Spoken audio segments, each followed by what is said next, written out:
جی ایسے نہیں کہ افطاری کے ٹائم تو آپ ایسے یہ خونخوار درندے کی طرح بیٹھ جاتے ہیں، سارے گھر والے ڈر رہے ہیں، سارے کانپ رہے ہیں، عورتیں کانپ رہی ہیں، بچے کانپ رہے ہیں کہ جی جناب کو روزہ ہے۔ بسم اللہ الرحمن الرحیم، میرا نام ہے مفتی عمران۔ رمضان مبارک میں فرض کا درجہ 70 فرضوں کے برابر ہو جاتا ہے اور نفل کا درجہ فرض کے برابر ہو جاتا ہے۔ چہل پہل بڑھ جاتی ہے، رونقیں آ جاتی ہیں، مساجد بھر جاتے ہیں، اور جو عام روٹین میں مسجد کی طرف نہ آنے والے لوگ ہیں وہ بھی رمضان میں مسجد کی طرف آ جاتے ہیں۔ تو میں نے رمضان مبارک کے حوالے سے ایک شیڈول بنایا ہے، تو آپ اسی کے مطابق عبادات کیجیے، چونکہ رغبت بڑھ جاتی ہے۔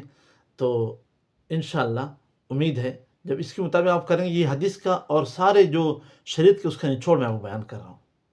تو پہلی چیز، رمضان مبارک میں تہجد کا اہتمام کیجیے۔ پہلی چیز، چونکہ عام روٹین میں تہجد کے لیے اٹھنا مشکل ہوتا ہے، لیکن رمضان میں تو آلریڈی اٹھے ہوتے ہیں سارے لوگ، ساری دنیا اٹھے، بچے، جوان، عورتیں، مرد، سب۔ تو تہجد کا اہتمام، اور ایک بات یاد رکھیے، تہجد کی فضیلت اتنی زیادہ ہے، فرض نمازوں کے بعد سب سے جو اونچا درجہ ہے وہ تہجد کا ہے۔ اور تہجد کے ٹائم تو اللہ تعالیٰ پورا سال یہ اعلانات ہو رہے ہوتے ہیں، ہے کوئی تنگ دست جو مجھ سے تنگ دستی کی دور کرنے کی دعا مانگے اور میں اس کی تنگ دستی دور کر دوں، ہے کوئی ایسا اللہ کی طرف سے اعلانات ہو رہے ہوتے ہیں۔ تو تہجد کریں، بہت اہم ٹائم ہے، تو تہجد ضرور پڑھیے۔ کتنے رکعت پڑھیے؟ کم سے کم 2، اگر ٹائم کم ہے، سحری کھانے میں ٹائم کم ہے تو 2 ہی پڑھ لیجیے، لیکن عام روٹین 12 رکعت کی بنائیے۔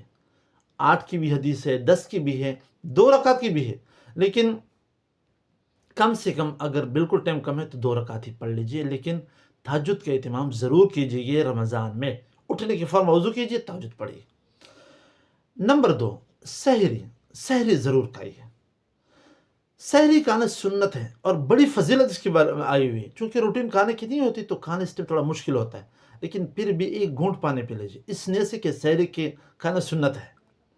ایک کھجور کھا لیجیے، ایک تھوڑی سی چیز کھا لیجیے، بلکہ اگر آپ کی طبیعت اچھی ہے، آپ کھا سکتے ہیں، تو پھر اگر کھاتے بھی ہیں تو آپ اس نیت سے کھائیے کہ سحری کا کھانا سنت ہے، میں اس لیے کھاتا ہوں، تو پھر اس پر جو ثواب ہوگا وہ الگ ہوگا۔ نمبر 3، روزہ اگر شرعی عذر نہیں ہے تو ضرور رکھیے، بالکل چھوڑیے مت، اس کا سوچ ہی مت رکھیے۔ اگر کوئی شرعی عذر آپ کو مفتی اکرام، علماء اکرام بتا سکتے ہیں، آپ جہاں پر بھی ہیں اس علاقے مفتی سے پاس چلے جائیں اور جو آپ کا مسئلہ ہے وہ بیان کیجیے، وہ کہہ دے کہ آپ کے ذمہ معاف ہے تو پھر مت رکھیے۔ لیکن اگر آپ ٹھیک ٹھاک ہیں، تندرست ہیں اور پھر بھی نہیں رکھتے، یاد رکھیے، آپ حدیث میں آتے ہیں جس نے رمضان مبارک کا روزہ، ایک روزہ بغیر عذر کے چھوڑا، سارے زندگی وہ روزے رکھتا رہے، اس ایک روزے کا کفارہ نہیں ہوگا۔ اور ایک بات کا دوبارہ میں اس ریپیٹ کر دوں کہ اگر آپ معذور ہیں، روزہ نہیں رکھ سکتے، تو اس عذر کی جو وہ ہوتی ہے، مقرر کرنا کہ عذر ہے یا نہیں ہے، آپ خود سے نہیں کریں گے۔ اگر آپ عالم ہیں تو ٹھیک ہے، نہیں تو عالم ہی مقرر کرے گا کہ واقعی عذر ہے یا نہیں، خود کبھی مت کیجیے۔ اس میں عام طور پہ غلطی ہوتی، اس لیے میں اس کی ذرا تشدید کر دی، سختی کر دی۔ چوتھی چیز، فرض نمازوں کی پابندی، اور فرض نمازوں کی صرف اکیلے پابندی نہیں، جماعت سے پابندی۔ فرض نماز کے ساتھ مسواک کی پابندی، کیونکہ فرض نماز کا ثواب کتنا بتایا میں نے؟ 70 کے برابر۔ اور اگر آپ اسی فرض کو مسواک سے کریں گے، مطلب آپ نماز سے پہلے وضو کے ٹائم آپ نے مسواک کیا، تو پھر کتنا ہو جاتا ہے؟ ایک نماز کا ثواب 27 گنا ہو جاتا ہے۔ پھر 27 سے آپ 70 کو ضرب دیجئے تو یہ ایک نماز کا ثواب کو ملے گا۔ تو فرض نماز کی پابندی ضروری ہے، اور نماز کی پابندی کا انداز اسی سے لگا لیں کہ ایک دفعہ اللہ نے فرمایا، میرا جی کرتا ہے جو شخص جو لوگ گھروں میں نمازیں پڑھتے ہیں اور ان کا عذر کوئی نہیں ہے، میرا جی کرتا ہے کسی شخص کو آگے کر دوں، وہ جماعت پڑھے، اور میں ان لوگوں کو جو نمازوں پہ جماعت کے ساتھ نہیں پڑھتے، مسجد نہیں آتے، ان کے گھروں کو سب چیزوں سمیت جلا دوں۔ اتنا بڑا شفیق رحیم ذات، وہ اتنی شدت فرما رہے ہیں، تو اس سے آپ اندازہ لگائیے کہ نماز کتنا اہم ہے۔ تو نمازوں کا اہتمام۔ اچھا، 5ویں چیز، تلاوت کا اہتمام۔ تلاوت کا اہتمام رمضان میں بہت کیجیے۔ سلف و صالحین، اللہ کے نبی کے دور سے لے کر صحابہ کرام کا دور، رمضان کا جو تعلق ہے تلاوت سے بہت اہم ہے، کیونکہ رمضان میں ہی قرآن نازل ہوا ہے، اور اللہ کے نبی کا رمضان میں تلاوت بہت بڑھ جاتا تھا، دور شروع ہو جاتا تھا جبریل امین کے ساتھ۔ اور حدیث میں آتا ہے کہ جس سال اگلے سال مطلب اللہ کے نبی نے دنیا سے رخصت ہونا تھا، اس سال اللہ کے نبی کے ساتھ جبریل امین نے 2 مرتبہ دور کیا. تو دور اور تلاوت کرام کا جو وہ ہے رمضان میں، اس کی کثرت کیجیے. ثواب کتنا ملتا ہے؟ اگر آپ تلاوت کرتے ہیں نماز میں، اگر حافظ ہیں اور آپ نماز میں پڑھ سکتے ہیں تو اس کا ثواب بہت زیادہ ہے. نماز میں تو فار ایگزامپل اگر تراویح میں آپ تلاوت کر رہے ہیں یا آپ نفل میں پڑھ رہے ہیں، 7,000 نے کیا ایک رفع سور مل رہی ہے آپ کو. کتنی بڑی چیز ہے. اگر آپ نے قرآن پڑھا ہی نہیں ہے تو کسی سے سن لیجئے. اس سننے پر رمضان میں جو نیکیاں ملتی ہے یہ عام رمضان سے بہت بڑھ کر ہے. ٹھیک ہے، تو آپ کسی سے پھر سن لیجئے، لیکن تلاوت کا اہتمام اس مہینے میں سب سے زیادہ ہو. اچھا، اگلی چیز یعنی چھٹی چیز، توبہ استغفار. استغفار اس مہینے کا شیڈول بنا لیجئے. ایک استغفار یعنی توبہ استغفار، اور درود شریف اور لا الہ الا اللہ، ان کی کثرت کیجیے. تلاوت کے بعد جو زیادہ کثرت کرنی ہے وہ ان کا کرنا ہے. استغفار کے بارے میں اتنا بتا دوں، کسی شخص نے پوچھا کہ جی گھر میں تنگی ہے، بڑی تکلیف ہے، کوئی وظیفہ بتا دیجیے. تو اللہ کے ولی نے بڑا مزدار جواب کہا، نہیں مجھے اللہ نے وظیفہ بتایا ہے، وہی وظیفہ میں آپ کو بتا رہا ہوں. کتنا پیارا جملہ فرمایا. کہا اللہ نے وظیفہ بتایا، وہی وظیفہ میں بتاتا ہوں. ان استغفروا ربکم انہ کان غفارا یرسل السماء علیکم مدرارا. پھر اس نے فرمایا کہ آپ استغفار کثرت سے پڑھیے، اللہ بارشیں برسائے گا. وَيُمْدِدْكُمْ بِأَمْوَالٍ وَبَنِينَ، اللہ مال و دولت کی کثرت دے گا، اولاد بھی دے گا، سب چیزوں کی کثرت ہو جائے گی، ہر چیز کی فراوان میں ہوگی. تو فرمایا مجھے اللہ نے وظیفہ بتایا ہے، وہی وظیفہ میں آپ کو بتا رہا ہوں کہ وہ استغفار کی کثرت کیجیے، مال کی فراوانی ہو جائے گی. تو استغفار کی کثرت کرنی ہے رمضان میں. کتنا پڑھے یار؟ ایک تسبیح پڑھ سکتے ہیں اگر ٹائم کم ہے، 2 تسبیح 3 تسبیح، جتنی زیادہ ہوگی جتنا گڑ اتنا میٹھا. بہرحال اپنے شیڈول کو دیکھ لیجئے، جتنا آپ کے پاس ٹائم ہے، کم ٹائم ہے تو کم کیجیے، لیکن 1 2 3 تسبیح تو ضرور کیجیے. ٹائم تقسیم کر لیں، فجر، دوپہر، شام. 1 تسبیح صبح کرنی ہے، 1 تسبیح ظہر کی نماز کے بعد کرنی ہے، یا ہر نماز کے بعد 1 تسبیح کرنی ہے. تو جب ٹائم ٹیبل بنائیں گے تو چیز زیادہ ہوگی، ٹائم بھی کم لگے گا، مشقت بھی کم ہوگی. اچھا، اس کے بعد صدقہ خیرات. رمضان میں صدقہ خیرات بہت کیجیے. حدیث میں آتا ہے کہ رمضان میں اللہ کے نبی کی جو سخا تھی، ویسے بھی اللہ کی بڑی سخی ذات ہے، لیکن رمضان والوں کی سخا اتنی بڑھ جاتی تھی جیسے پانی بہہ رہا ہے، جیسے آندھی ہے، جیسے مسردار بارش ہے. اس طرح اللہ کے نبی کی سخاوت بڑھ جاتی تھی. تو اب خیال رکھیے، آپ کے پڑوس میں کوئی غریب ہے، رشتہ داروں میں کوئی غریب ہے تو ان کو افطاری کروائیے. جتنا بھی ہو، ضروری نہیں کہ آپ نے بہت بڑی چیزیں بھیجنی، جتنا آپ کی بس میں ہے اتنا کیجیے. افطاری بھیج دیے، سحری بھیج دیے، نقد کی صورت میں. لیکن اس مہینے میں صدقہ خیرات کی کثرت آپ شیڈول میں بنا لیجیے.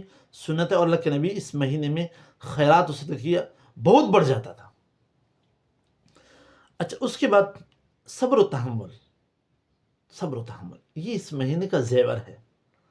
اب افطاری ہو رہی ہے، چونکہ دن میں ذرا روزہ گزارا ہوتا ہے، بھوک ہوتی ہے، سب بچے شور کر رہے ہیں، کوئی کچھ بھی کر رہا ہے، تو آپ صبر و تحمل کے ذریعے کیجیے. ایسے نہیں کہ افطاری کے ٹائم تو آپ ایسے جیسے خونخوار درندے کی طرح بیٹھ جاتے ہیں.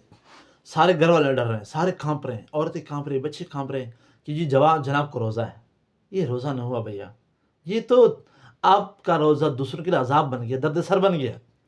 تو روزہ ضرور رکھیے، لیکن روزہ اللہ کے لیے رکھیے. دوسروں پر اپنے روزے کو مسلط مت کیجیے کہ روزے کے ٹائم، افطاری کے ٹائم ایسے بیٹھے ہیں جیسے شیر بیٹھا ہے، چیتا بیٹھا ہے، ابھی کسی کو پھاڑ دے گا. تو اس طرح مت کیجیے. یہ روزہ نہ ہوا، یہ تو روزہ تو ہوا لیکن روزے سے زیادہ آپ کو گناہ مل گیا. حدیث میں آتا ہے اگر کوئی آپ سے الجھ پڑے نا تو کہہ دو میرا روزہ ہے. مطلب کہ دوسرا الجھ رہا ہے، آپ اس سے بھی مت الجھیے. کتنی پیاری بات ارشاد فرمائی. خود الجھنا تو دور کی بات، کوئی اور الجھ رہا ہے تو آپ اس سے بھی مت الجھیے، کہہ دیجیے میرا روزہ ہے، یعنی میں نہیں الجھوں گا. اچھا، اگلا نوافل کا اہتمام. اس مہینے میں نوافل کا اہتمام ضرور کیجیے. کون کون سے کیا کرنا ہے؟ تہجد کی نماز تو پہلے نمبر پہ آ گئی، آپ ضرور کیجیے. میں نے پہلے بتا دی تہجد. دوسری چیز اشراق. یعنی سورج نکلنے کے آدھے گھنٹے بعد، 20 منٹ بعد 2 نفل پڑھیں، 4 پڑھیں. حدیث میں آتا ہے اس ٹائم جس نے اشراق پڑھی، ایک حج اور عمرہ برابر ثواب ہے. اور پھر اس کا ثواب کا ضرب دیجئے روزے کے ثواب سے، کہ روزے میں ہر چیز کا ثواب بڑھ جاتا ہے کتنا؟ 70 گنا. 70 سے ضرب دیجئے کتنے حج عمرہ ہو گئے. اچھا اس کے بعد چاشت. عشاء کتنے پڑھیں؟ 4 پڑھ لیں، کم سے کم 4 پڑھ لیں، زیادہ جتنا ہو آپ پڑھ سکتے ہیں، 8 تک پڑھ سکتے ہیں، 6 پڑھ سکتے ہیں.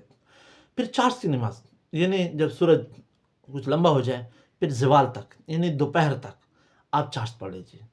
چاشت کا بھی حدیث میں بہت زیادہ فضیلت آئی ہوئی. چاشت کی نماز کے بارے میں جس نے 4 رکعت چاشت نماز پڑھی اس کا نام عبادت گزار میں لکھ دیا جاتا ہے، یعنی اللہ کے رجسٹر میں آپ عبادت گزار لکھ دیے گئے ہیں. تو چاشت کی نماز. اس کے بعد آپ اوابین پڑھیے، یعنی مغرب کی جو 2 سنت پڑھ لینے کے بعد 6 رکعت نفل پڑھیے، اس کو کہتے ہیں اوابین. تو وہ 6 رکعت پڑھ لیجیے. ثواب کتنا ہے؟ 12 سال کی عبادت کا ثواب ہے. 12 سال. اور 12 سال کو ضرب دیجیے رمضان، ہر چیز کا ثواب 70 گنا بڑھ جاتا ہے تو کتنا ہو جائے. اچھا اسی طرح عصر کی نماز سے پہلے، عصر کی نماز سے پہلے 4 رکعت جو سنت غیر مؤکد ہے اس کا اہتمام کیجیے. حضرت علی کرم اللہ کافی سارے احادیث میں اس کی فضیلت آئی ہے. اللہ کے اس کو دعا دے رہے ہیں، رحم اللہ عمران، اللہ اس پر رحم کر دے. اور میں کہتا ہوں اگر آپ نے ترمذی کی شمائل ترمذی کی حدیث کی کتاب ہے، آپ نے اس کی فضیلت پڑھ لی نا تو مجھے 100% امید ہے آپ کبھی چھوڑیں گے نہیں نوافل کو. تو عصر سے پہلے 4 رکعت نوافل کی. تو بہرحال یہ کچھ شیڈول تھا جو میں نے بنایا، اور اس میں انشاءاللہ اگر آپ اس کا اہتمام کریں گے تو انشاءاللہ اللہ سے امید ہے کہ آپ کو جو رمضان کی جتنی برکات ہیں وہ سارے آپ کو نصیب ہو جائیں گے. مجھے اجازت دیجیے، اپنی دعا میں ضرور یاد رکھیے، رمضان کی خاص لمحات میں مجھے یاد رکھیے دعا میں. اللہ حافظ، اللہ نگہبان.